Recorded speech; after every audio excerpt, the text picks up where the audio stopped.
Alright, so I have been using the 16-55mm f2.8 for about 18 months now, whether it's for product, for travel, or for even portrait photography.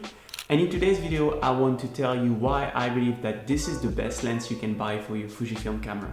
Now, this video is not going to be a full review because I already did such a review of the lens, but I just want to share my thoughts and my experience with this lens for anyone who would be considering buying it.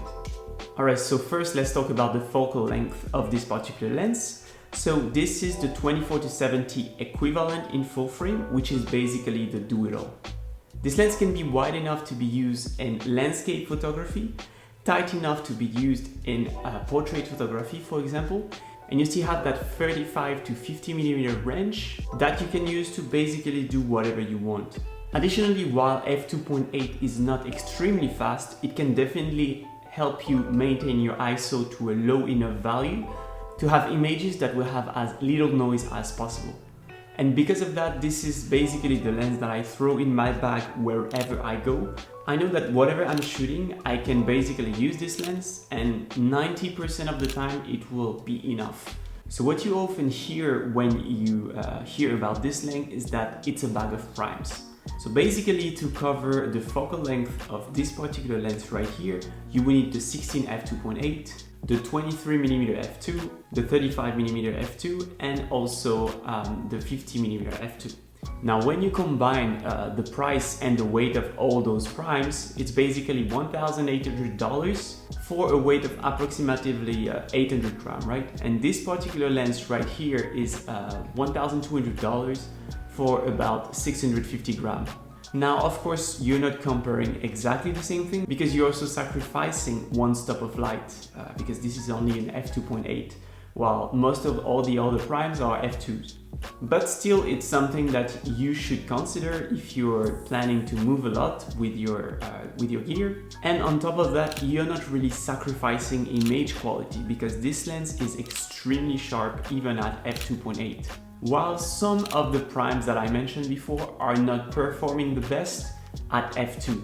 So while you're losing one stop of light, you are not losing anything on image quality, and you're saving some money, space, and weight in your bag by buying this particular lens instead of all the other primes. So if you ask me what is the most important thing when it comes to a lens, for me it's to get the job done, right?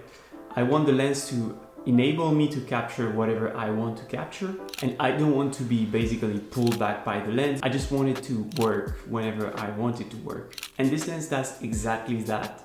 Whenever I use it, I don't think about it missing focus or having a poor image quality at some aperture. I know that whatever setting I use, I will be able to capture a good image, and that the autofocus usually gets the job done. And after 18 months of use, I can say that this is actually the best investment that I made when it comes to my Fujifilm system with my X-T4. And while I love my other lenses like the 33 and the 18, I think the 33 is my favorite lens. It's definitely not the best investment that I made. This one definitely is.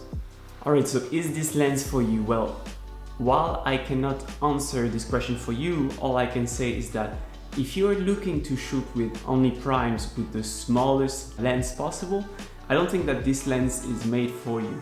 If, however, you're looking for a versatile lens that will get the job done for portraiture, for landscape, for your travel, without sacrificing image quality, then definitely this lens is for me the lens to go for. I don't think you will regret it, and I haven't regretted it for the past 18 months now. And while it is not a cheap lens, I believe that this lens will always get the job done for you and will maybe help you to capture your best pictures. Let me know in the comment if you have this lens, if you're trying to purchase it right now, or if you have any questions about it. Thank you for watching this video, and if you enjoyed it, make sure to leave a like and subscribe to the channel. And if you're looking for a more detailed review of this particular lens, check out this video right here. See you there!